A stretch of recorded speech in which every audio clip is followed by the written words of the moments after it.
14. Le bon goût dans l'activité de jeu. Comme il y a aussi des moments de repos dans l'existence et qu'une forme de ce repos consiste dans le loisir accompagné d'amusement.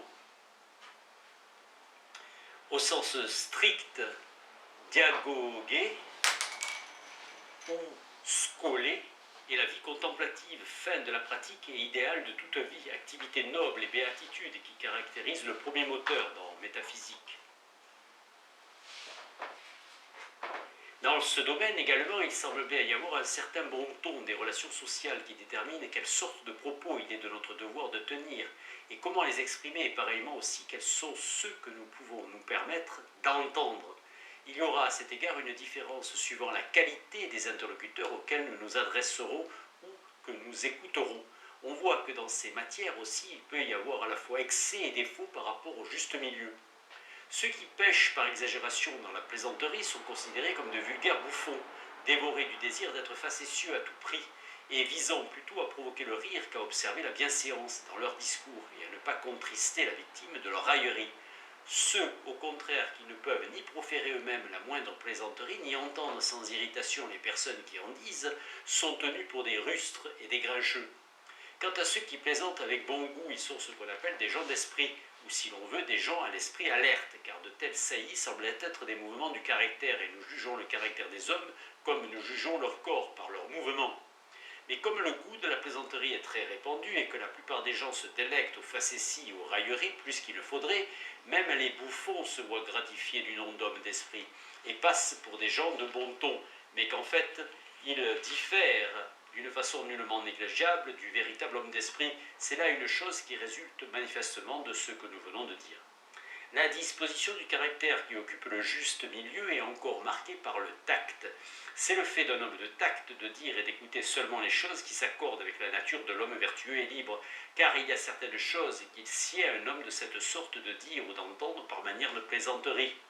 Et la plaisanterie de l'homme libre diffère de celle de l'homme d'une nature servile, comme de son côté la plaisanterie d'un homme bien élevé n'est pas celle d'un homme sans éducation.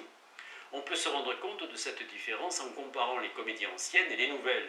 Pour les anciens auteurs comiques, c'était l'obscénité qui faisait rire, tandis que pour les nouveaux auteurs, ce sont plutôt les sous-entendus, ceux qui constituent un progrès qui n'est pas négligeable vers la bonne tenue.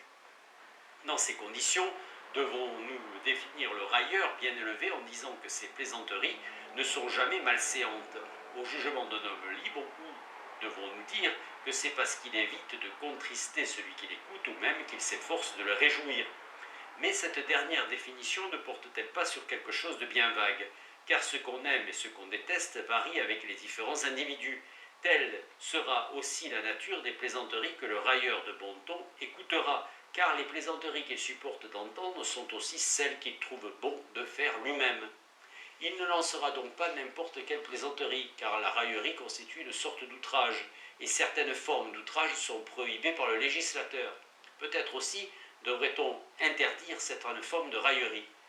Ainsi donc, l'homme libre et de bon ton se comportera comme nous l'avons indiqué, étant en quelque sorte sa loi à lui-même. Tel est donc le caractère de celui qui se tient dans le juste milieu, qu'on appelle homme de tact ou homme d'esprit. Le bouffon, lui, est l'esclave de son goût de la plaisanterie, ne ménageant ni lui ni les autres, et dès qu'il s'agit de faire rire, et tenant des propos que ne tiendrait jamais l'homme de bon ton, qui ne voudrait même pas écouter certains d'entre eux.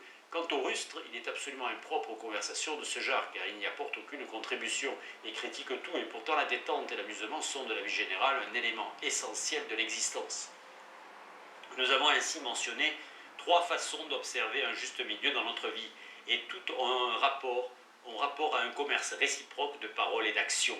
Elles diffèrent cependant en ce que l'une de ces médiétés a rapport à la vérité, et les 2 autres à l'agrément. De ces 2 dernières, la première se manifeste dans les distractions, et la seconde dans les rapports sociaux, intéressant une vie toute différente. 15. La modestie. En ce qui concerne la modestie, dans tout ce chapitre, Aidos est proprement la réserve, la prudence, la modestie dans les paroles et les actions. Vericundia. Et c'est Burdet qui remarque avec raison qu'Aristote emploie indifféremment aidos et laiskune comme si ces 2 termes étaient synonymes. Ils diffèrent pourtant considérablement. L'aiscune est la honte que l'on ressent quand on a commis une mauvaise action, et son contraire est l'impudence. Il ne convient pas d'en parler comme d'une vertu, car elle ressemble plutôt à une affection qu'à une disposition. Quoi qu'il en soit, on la définit comme une sorte de crainte de donner une mauvaise opinion de soi, et elle produit des effets analogues à ceux qui provoquent la crainte du danger. On rougit en effet quand on a honte, et on pâlit quand on craint pour sa vie. Dans un cas comme dans l'autre, il semble donc bien qu'il s'agisse là de quelque chose de corporel en un sens. Ce qui, on l'admet communément, est plutôt le fait d'une affection que d'une disposition. L'affection en question ne convient pas à tout âge, mais seulement à la jeunesse. Nous pensons que les jeunes gens ont le devoir d'être modestes, parce que vivant sous l'empire de la passion, ils commettent beaucoup d'erreurs, dont la modestie peut les préserver. Et nous louons les jeunes gens quand ils sont modestes, alors qu'on ne s'aviserait jamais de louer une personne plus âgée de ce qu'elle est sensible à la honte, car nous pensons qu'elle a le devoir de ne rien faire de ce qui peut causer de la honte. Un homme vertueux, en effet, ne ressent jamais la honte, s'il est vrai qu'elle naisse à l'occasion des actions perverses, puisqu'on ne doit pas accomplir les actions de ce genre, et même en admettant que certaines d'entre elles sont réellement honteuses et que les autres ne le sont qu'aux yeux de l'opinion.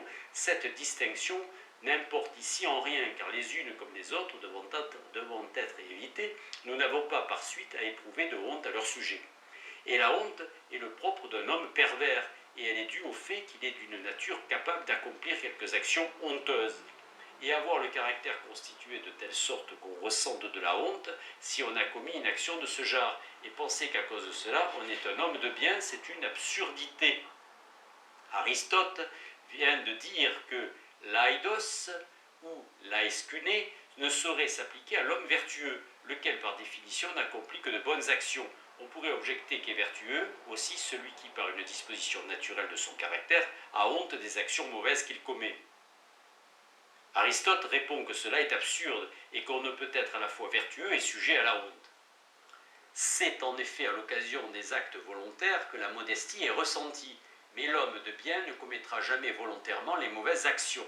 La modestie peut cependant être un acte de vertu dans l'hypothèse où un homme de bien ayant commis un acte vil en éprouverait ensuite de la honte, mais cela ne peut pas se produire dans le domaine de la vertu, laquelle n'a rien de conditionnel. Emmanuel Kant dirait que la loi morale est un impératif catégorique.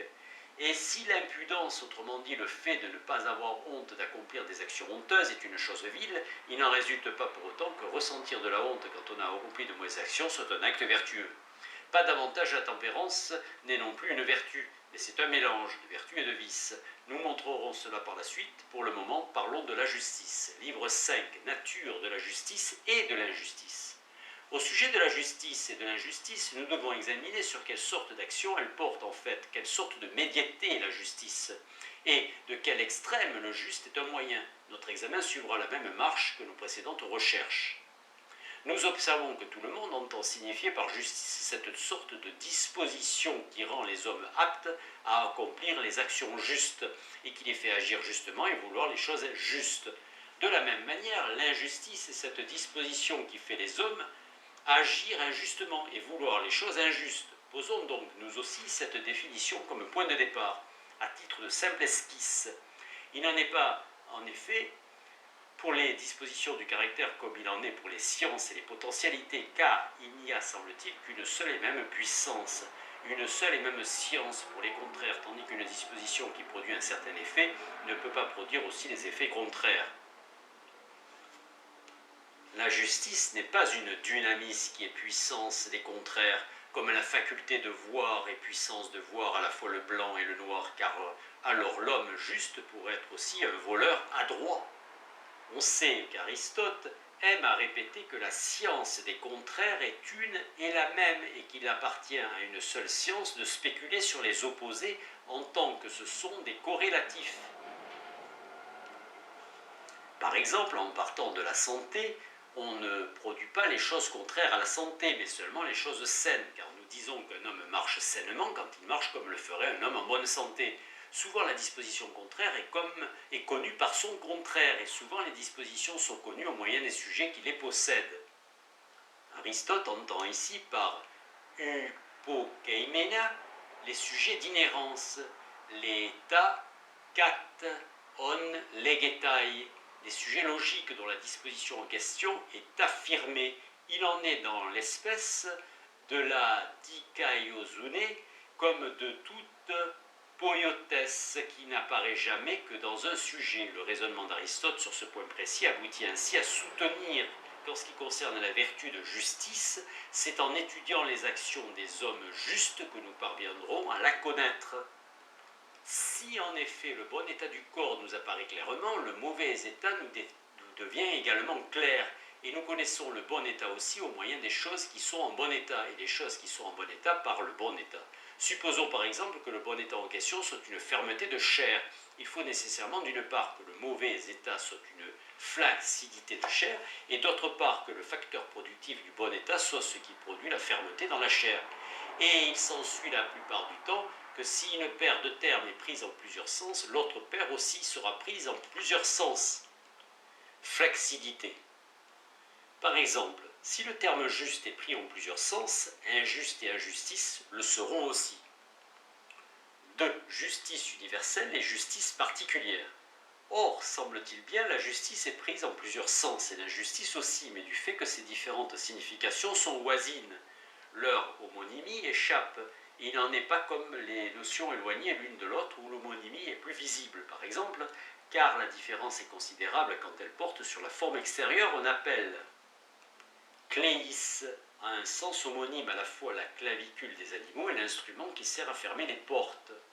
Comprenons donc en combien de sens se dit l'homme injuste. On considère généralement comme étant injuste à la fois celui qui viole la loi, celui qui prend plus que son dû et enfin celui qui manque à l'égalité, de sorte que de toute évidence, l'homme juste sera à la fois celui qui observe la loi et celui qui respecte l'égalité. Le juste donc est ce qui est conforme à la loi et ce qui respecte l'égalité, et l'injuste ce qui est contraire à la loi et ce qui manque à l'égalité. Et puisque l'homme injuste est celui qui prend au-delà de son dû, il sera injuste en ce qui a un rapport aux biens, non pas tous les biens, mais seulement ceux qui intéressent prospérité ou adversité, en d'autres termes, les biens extérieurs, et qui, tout en étant toujours des biens au sens absolu, ne le sont pas toujours pour une personne déterminée. Les biens extérieurs, richesse, honneur, sont des biens en eux-mêmes, aplos, mais on peut en faire un bon ou un mauvais usage. Ils constituent seulement « the materials of a good life », selon Joachim. Ce sont cependant ces biens-là que les hommes demandent dans leurs prières et poursuivent quoiqu'ils ne dussent pas le faire, mais au contraire prier que les biens au sens absolu soient aussi des biens pour eux et choisir les biens qui sont des biens pour eux. Mais l'homme injuste ne choisit pas toujours plus, il choisit aussi moins dans le cas des choses qui sont mauvaises, au sens absolu. Néanmoins, du fait que le mal moins mauvais semble être à un certain sens un bien et que l'avidité a le bien pour objet, pour cette raison l'homme injuste semble être un homme qui prend plus que son dû. Il manque aussi à l'égalité car l'inégalité est une notion qui enveloppe les deux choses à la fois et leur est commune.